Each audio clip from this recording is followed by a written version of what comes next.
We left Roma behind, boarding a sleek high-speed train at Termini Station. In just over an hour, the rooftops of the capital gave way to the countryside. 140 miles later, we arrived in Napoli, ready to step into another chapter of history. From there, we made our way to Pompei, where time had stopped in the year 79 AD. The ancient streets still held the grooves of cartwheels, worn deep by centuries of use before Mount Vesuvius buried the city in ash. We wandered through villas with intricate mosaics, public baths with marble basins, and temples that once echoed with prayers to Roman gods.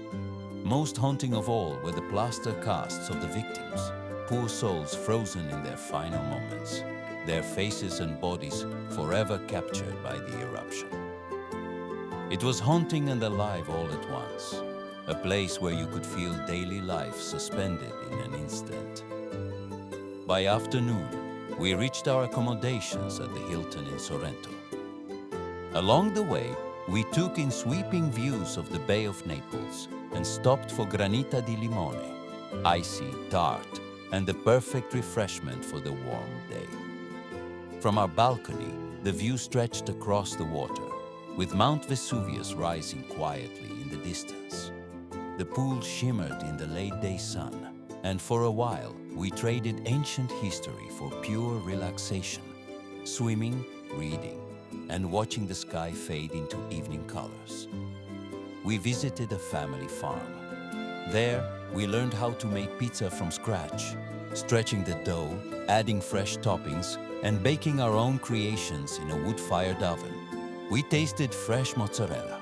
The night ended with dancing and singing under strings of lights, and even we learned a few moves of our own. The next day took us across the water to the island of Capri. We rode in bright convertible taxis up the winding Mamma Mia road, each turn revealing more of the island's dramatic cliffs and sparkling water. At the top, a chairlift carried us to the island's highest point, above whitewashed houses, lush gardens, and eventually the clouds themselves. The ride was both peaceful and exhilarating, feet dangling over vineyards and lemon groves, the sea glittering far below, and the breeze carrying the scent of salt and citrus.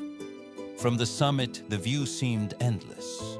Blue sea in every direction, broken only by jagged cliffs and hidden coves. Back in town, we wandered narrow lanes lined with boutiques, perfume shops, and cafes shaded by climbing bougainvillea. The air was sweet with lemons from groves tucked between villas, and every corner seemed to reveal another postcard-perfect view. A granita di limone cooled the afternoon. That evening in Sorrento, we wandered the streets as the light turned golden, stopping to browse ceramics, lacework, and shop windows spilling over with limoncello bottles. We chose cameo rings for the girls, small treasures they could carry home, before settling in for dinner and gelato. The following morning, we set out along the Amalfi coast. First stop was Positano, where some swam in the Mediterranean, while others hunted for sea glass along the shore, each piece a small, smooth relic from the sea. The kids were really beginning to gel, laughter carrying across the sand. Positano is built up rather than out, houses stacked in colorful tiers that seem to grow from the cliffs themselves. From Positano, we boarded a boat to Amalfi. The ride gave us a different view of the coast, its jagged cliffs and hidden beaches slipping by one after another.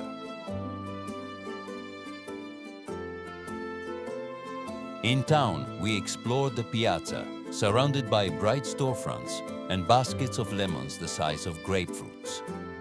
Another swim in the Mediterranean, this time with the cathedral bells faint in the distance, felt like the perfect ending to the day. This was more than a vacation. It was the trip of a lifetime. From the ancient stones of Rome to the sunlit cliffs of the Amalfi coast, every moment was shared with friends who became like family. We laughed, explored, and marveled together. And as we said our final arrivederci to Italy, we carried home not just photographs, but memories so vivid they will always feel alive. Ciao.